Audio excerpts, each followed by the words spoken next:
Welcome to The Explainer.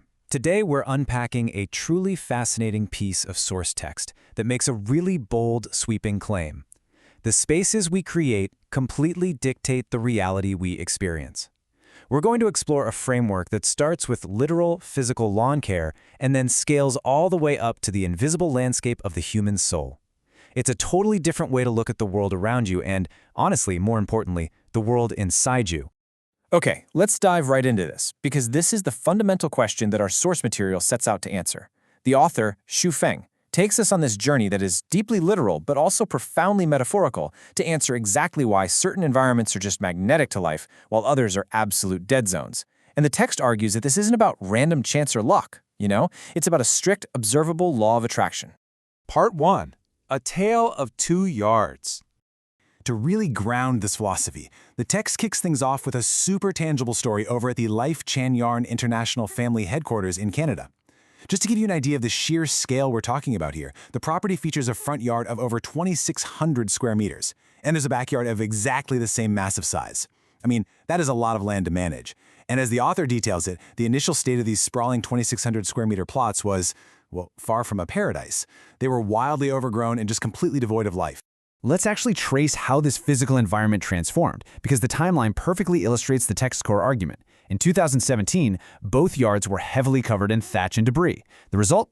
0 birds. Total silence. Then, in 2018, the author did a partial cleanup using a small mower. Because the front yard was somewhat cleared out, a few Canadian geese and crows actually showed up, but the backyard was left untouched, so it stayed totally barren. Finally, in 2019, they brought in a much larger mower to clear everything out, transforming both yards into these lush green lawns. And the contrast between the thick debris of 2017 and the lush lawns of 2019 caused an immediate, dramatic reaction from the wildlife. Suddenly, hummingbirds appeared out of nowhere. Flocks of over 70 crows would gather at once. The physical environment was changed, and boom, the creatures inhabiting it changed right along with it. And this actually brilliantly illustrates another really charming anecdote from the text. The author recounts a time at a totally different property, a valley down in China, where they spent a whole year doing environmental renovations. They planted persimmon trees, acres of wheat, the whole shebang. Well, when the local birds started eating the crops, someone suggested they really ought to stop them. But the author's response was simply, it did not matter who ate it. Let the birds eat it. By openly sharing their resources and fostering that welcoming environment, the valley became filled with endless bird songs all year round.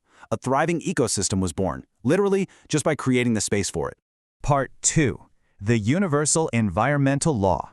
From these really grounding stories of yard maintenance, the source material transitions into a much broader theory. Now, what's really interesting here is how rapidly the author scales this concept up. The theory presented is that across both nature and human society, the environment strictly dictates the creatures drawn to it. For instance, mountains attract tigers, and stagnant pools attract crocodiles. Simple enough, right? But it applies to human structures, too. Bad emperors attract treacherous villains, while wise emperors attract upright ministers. Galleries attract artists, and battlefields attract soldiers. The text uses this massive list of examples just to hammer home a point. Absolutely nothing arrives by accident. Things are drawn exclusively to the environments designed for them. Part 3. The Spiritual Environment. This brings us to a massive, really fascinating leap in the source material. We're moving away from literal landscaping and societal structures and stepping right into the invisible landscape, the human soul. The author creates a stark, visceral contrast here to make the point. Remember that physical contrast earlier between a yard full of debris and a lush green lawn? Well, the text applies that exact same logic internally. If your spiritual environment is like a garden of flowers, it will naturally attract bees and butterflies, beautiful, productive things. But if your spiritual environment is, to use the text's own blunt phrasing, like stinky shit, it is absolutely 100% going to attract flies. You just can't cultivate a toxic inner environment and expect butterflies to magically show up. The text then pushes this concept into deeply spiritual territory. The author provocatively suggests that phenomena like soul possession, which the text claims is a definite reality, are entirely dependent on the host's internal spiritual state. So if someone's mind is deliberately mystifying, they attract ghosts or monsters. If their spiritual environment is pure, they invite angels and bodhisattvas. And if a person's inner world is truly extraordinary and spotless, they will attract gods. It is a completely systematic, neutral way of looking at spirituality. You get exactly what your internal ecosystem can support. Part 4. Explaining life's misfortunes. So, the crucial point here is how this spiritual theory bridges over to real-world applications. Like, how does this framework explain our day-to-day suffering or even global bad luck? Well, the source text makes a highly radical claim regarding large-scale tragedies. It lists major events like earthquakes, volcanoes, tornadoes, hurricanes, floods, and plagues. According to the author's framework, these environments of disaster don't just happen randomly. The text states that when these occur, there must be something fundamentally wrong with the collective spiritual environment of the people living in those places. It is an intense philosophy suggesting that the collective inner world of a population directly influences the actual physical weather and earth around them. And on an individual level, this is exactly why this matters for you and me. The text argues that if you are constantly encountering villains, dealing with bullies, facing insults, or just constantly running into disasters, it means your own spiritual environment has gone wrong. This philosophy insists that we cannot just play the victim here. If we are constantly attracting toxic people or terrible situations, we urgently need to audit our own inner environment. We are the ones broadcasting the signal that's bringing those flies into our yard. Part 5. Cultivating your inner garden. So, how do we fix it? The text actually gives us a blueprint for how to clear out our spiritual weeds. Let's walk through these steps and see how this builds into a really practical guide. Step 1. You must love nature and cherish life. Step 2. Harbor kind thoughts and actively work to restrain your greed and rash actions. Step 3 is a really beautiful metaphor. Plant flowers and fruit trees in your soul garden. Basically, fill your mind with things that feed others. And finally, Step 4. If you want to attract noble, helpful people into your life, you have to project gratitude.